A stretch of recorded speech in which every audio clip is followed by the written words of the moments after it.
Hello friends, welcome to my channel learning campus. आज की video में हम मैथ्स पढ़ेंगे। मैथ्स के अंदर आज हम पढ़ेंगे नंबर सिस्टम। आज हम नंबर सिस्टम पढ़ेंगे। सीटेट के अंदर 30 मार्क्स का मैथ्स आता है, तो उसके अंदर नंबर सिस्टम के क्वेश्चंस काफ़ी आते हैं। तो जो प्रीवियस ईयर क्वेश्चंस है वो भी मैं आपको कराऊंगी। चलिए स्टार्ट करते हैं। क्वेश्चंस करने से पहले थोड़ा सा हम जान लेते हैं। सबसे पहले है स्थानीय एवं वास्तविक मान, place value and face value. Place value and face value के क्वेश्चन पक्का आते हैं, सीटेट में हर बार आते हैं। तो चलिए देखते हैं क्या होता है। देखो, सबसे पहले हम करते हैं प्लेस वैल्यू। प्लेस वैल्यू क्या होती है? इसको हिंदी में बोलते हैं स्थानीय मान। जैसे कि मान लो कोई भी तुम्हारे पास कोई नंबर दे रखा हो, जैसे कि ये 305 नंबर दे रखा है। ये तो होता है इकाई का अंक, दहाई का अंक, सैकड़ा। ठीक है, अगर इसमें 5 का पूछे कि इसका स्थानीय मान कितना है, तो हम क्या लिखेंगे? जो भी अंक है वो लिखेंगे, और ये फर्स्ट अंक है ना, इकाई, इकाई का मतलब 1 होता है, ऐसे लिखेंगे। मतलब 5 इसका स्थानीय मान हो जाएगा। अगर 0 का पूछे तो हम क्या लिखेंगे? 0 लिखेंगे।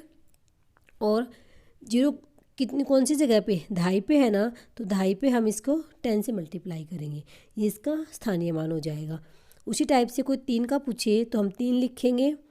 इनटू में 3 कौन सी जगह पे? इकाई, दहाई, सैकड़ा है ना, तो सैकड़ा में 2 जीरो होती है, मतलब 300 इसका स्थानीय मान हो जाएगा। तो स्थानीय मान को हम ऐसे लिखते हैं। स्थानीय मान लिखने के लिए हमें क्या करना होता है?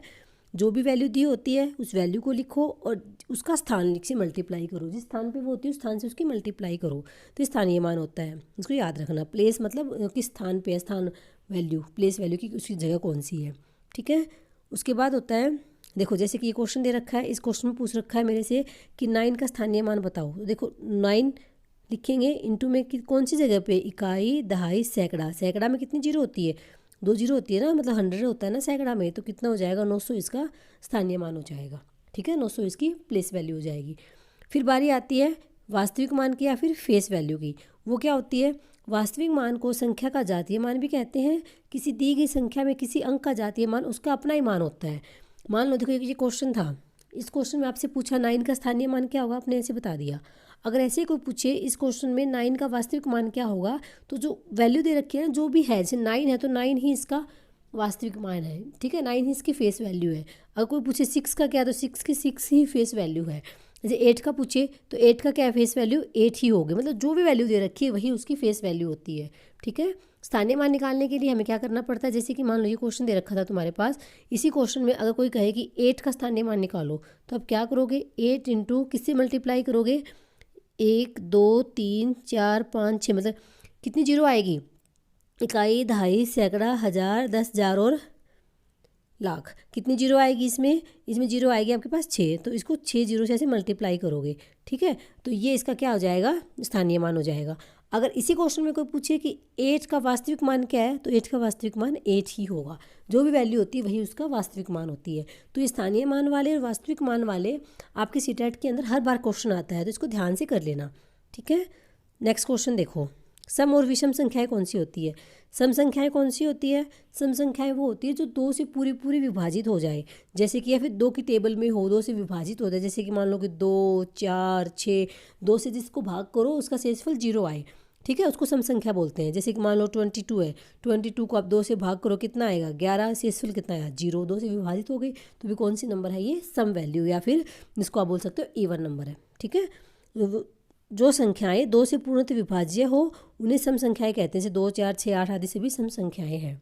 ठीक है, उसके बाद आती है विषम संख्याएं। क्या होती है? विषम संख्याएं बोलो या फिर ऑड नंबर। ऑड नंबर कौन से होते हैं?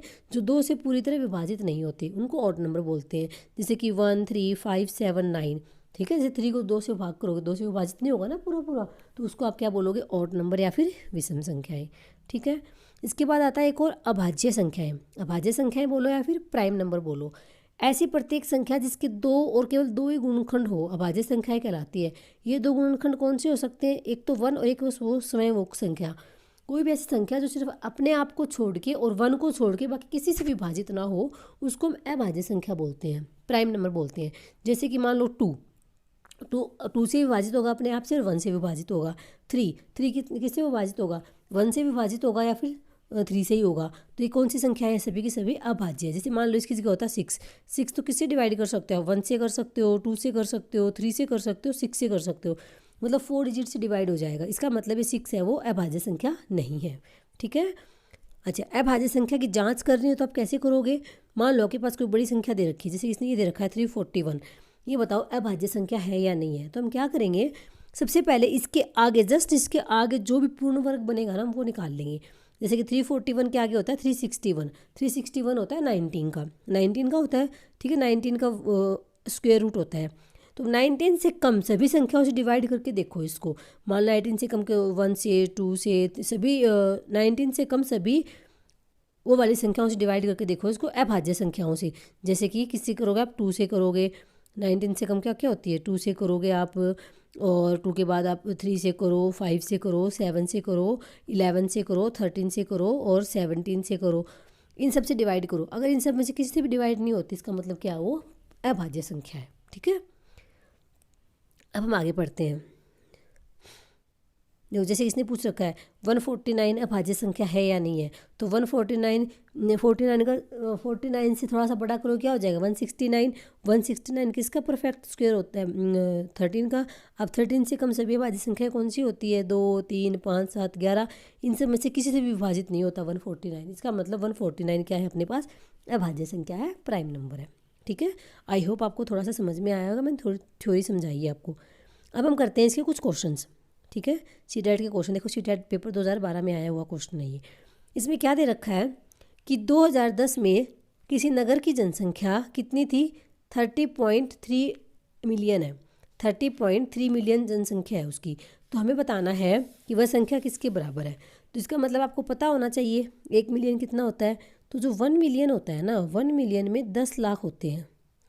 1 million is equal to 10 lakh. ठीक है, और कितना पूछा है? 30.3 मिलियन किसके इक्वल हो जाएगा? 30.3 इंटू 10 से मल्टीप्लाई करोगे, 10 लाख से मल्टीप्लाई करोगे। ठीक है, 10 लाख में कितनी जीरो होती है? 6 जीरो, 3, 4, 5, 6 जीरो, 1 जीरो। ठीक है, इसे डिवाइड मल्टीप्लाई करोगे। तो यहाँ पॉइंट था, इस पॉइंट को एक स्थान के बाद पॉइंट है तो यहाँ 10 लगा दोगे, जीरो से जीरो कट जाएगी। कितनी आएगी? अब देखो इसके बाद अपनी कितनी आई? इसके बाद अपना आंसर आ जाएगा 30 के बाद 33 कितनी है? 1, 2, 3, 4, 5, 6, 1 जीरो तो कटी गई थी, तो कितनी आएगी? 5 आएगी। 1, 2, 3, 4, 5, ये आंसर होना चाहिए अपना। ठीक है, 303 के बाद 5 जीरो, कौन सा ऑप्शन लग रहा है? 303 के बाद 5 जीरो, तो अपना ऑप्शन नंबर 3। 303 के बाद 5 जीरो, तो ऑप्शन नंबर 3 होगा, वो इसका राइट आंसर हो जाएगा, ये वाला। आई होप आपको क्वेश्चन समझ में आया होगा। तो 3 ऑप्शन इसका राइट आंसर हो जाएगा। ठीक है, नेक्स्ट क्वेश्चन देखो, दो संख्याओं का योगफल, देखो दो संख्याओं का योगफल 32 है। ठीक है, यदि उसमें से एक संख्या -36 है तो दूसरी संख्या बताओ क्या होगी। तो कैसे करेंगे? मान लो दूसरी संख्या x है। ठीक है, एक संख्या -36 दे रखी है इन्होंने, और क्वेश्चन के अकॉर्डिंग क्या दे रखा है? दोनों संख्याओं का योगफल x plus -36 is equal to 32 इसने दे रखा है। ठीक है, अब -36 को आप इधर लेके जाओगे, इस साइड किसका था? ये माइनस का, इधर आके प्लस का हो जाएगा। दोनों को ऐड करोगे, x कितना आ जाएगा? 68। इसका मतलब x क्या हो जाएगा? 68। बी ऑप्शन इसका राइट आंसर होगा। आई होप आपको ये वाला क्वेश्चन भी समझ में आया होगा। नेक्स्ट देखते हैं। हाँ, ये वाला क्वेश्चन देखिए, ऐसा क्वेश्चन भी बहुत बार आता है आपके सीटेट के पेपर में। इसमें दे रखा है कि इसको सोल्व करो, बताओ किसके बराबर है। देखो सबसे पहले 10 की पावर 5 का मतलब है कि 1 के आगे 5 जीरो है। इसको खोल लो, 3 क्या कितनी जीरो है? 5, 1, 2, 3, 4, 5, ऐसे करना है। फिर कितनी जीरो है? 4 के आगे 3 जीरो, तो इसको लिखो इसके नीचे 1, 2, 3, 3 जीरो, 4। ठीक है, ऐड करना है ना सभी को। फिर देखो 7 के आगे 2 जीरो, मतलब ये 700 है। फिर 5 यहाँ लिखोगे, सबको ऐड करो, कितना आ जाएगा?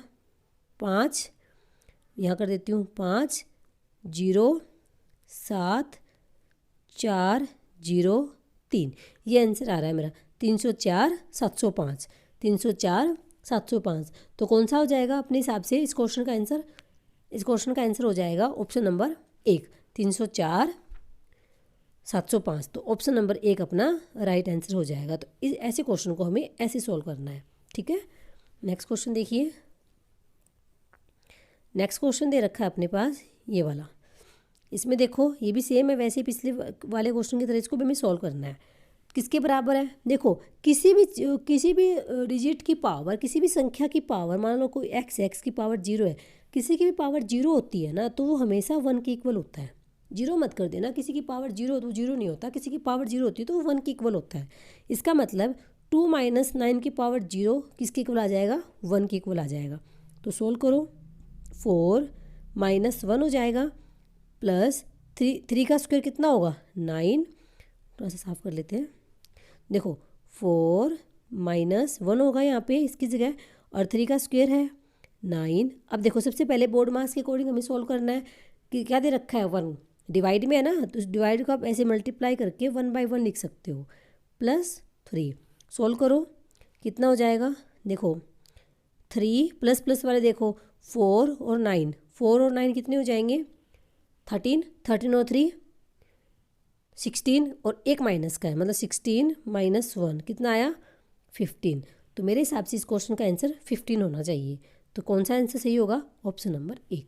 तो ऐसे क्वेश्चन को ऐसे सॉल्व करना है, बस आपको यही बात याद रखनी थी, 2 - 9 की पावर 0 का मतलब 1 होगा ही। ठीक है, नेक्स्ट क्वेश्चन देखो। नेक्स्ट क्वेश्चन दे रखा है, अच्छा तो सॉल्व ही कर रखा है यहाँ पे। देखिए इसको कैसे करना है, हमें इसको सॉल्व करना है। तो आप कैसे सॉल्व करोगे, सबसे पहले इन सबको लिख लोगे। देखो प्लस प्लस वाले को एक साथ कर लो, प्लस वाले सिर्फ माइनस का तो -2 ही है ना, प्लस के क्या क्या है 22, 3, 333, 4 और ये वाले सब प्लस के हैं, इनको ऐड करोगे। इसने क्या ऐड किया, इसमें 4 ऐड करो कितना हो जाएगा 48 हो जाएगा, ये 3 इसमें ऐड करोगे 36 हो जाएगा, 22। इन सबको ऐड करना, 4 4 4 8, उसके बाद है 3 3 6 और फिर है 22। 8 और 6 14 और 2 16, कैरी गई 1, 4 और 3 7, 7 और 2 11 और 1 12, 4 3 7, 7 और 2 9, 7 और 2 9 और 1 10, 10 आएगा, कैरी गई 1, 4 1 5 और 3 8 और 4। ठीक है, इतना आया 4806। अब इसमें से क्या माइनस करेंगे 2, तो कितना आ जाएगा 4804 इसका आंसर हो जाएगा। तो इस टाइप के क्वेश्चन आते हैं आपके सीटेट के पेपर में। आई होप ये भी समझ में आया होगा। नेक्स्ट क्वेश्चन देखो, अब ऐसे क्वेश्चन को हम कैसे सॉल्व करेंगे। देखो 2011 में आया हुआ है सीटेट में कि 13 की पावर इतनी बड़ी दे रखी, इसमें इकाई के स्थान पे क्या आएगा। तो हमें क्या करना होगा, जो भी आपको पावर दी मिली ना, उस पावर को आप 4 से डिवाइड कर दो।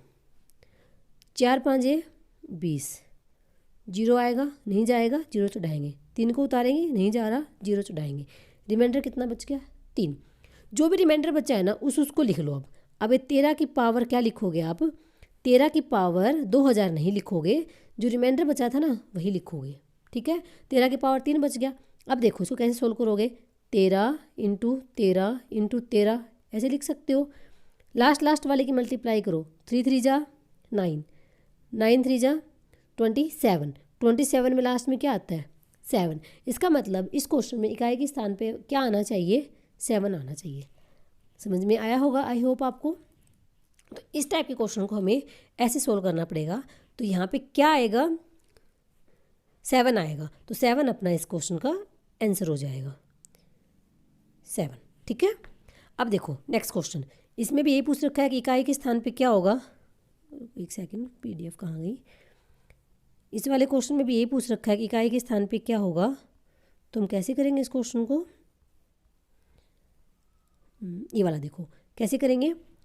देखो जो इकाई के स्थान पर उनकी सबकी मल्टीप्लाई करके देखो आप क्या होता है। देखो क्या होगा यहाँ पे 1 2 3, 3 के बाद 4, 4 के बाद 5 6 7, 7 के बाद 8 और 9। ठीक है, ये सब चीज़ें होंगी यहाँ पे। अगर आप इन सभी में से देखो 1 से लेके यहाँ पे, अब देखो 5 2 जा कितना होता है 10 होता है, 10 को बाहर ले लूँ, बाकी जो बच गए उनको अंदर कर दो। अंदर क्या क्या बचेगा 1 × 3 × 4 6 7 8 और 9 ये बचेगा।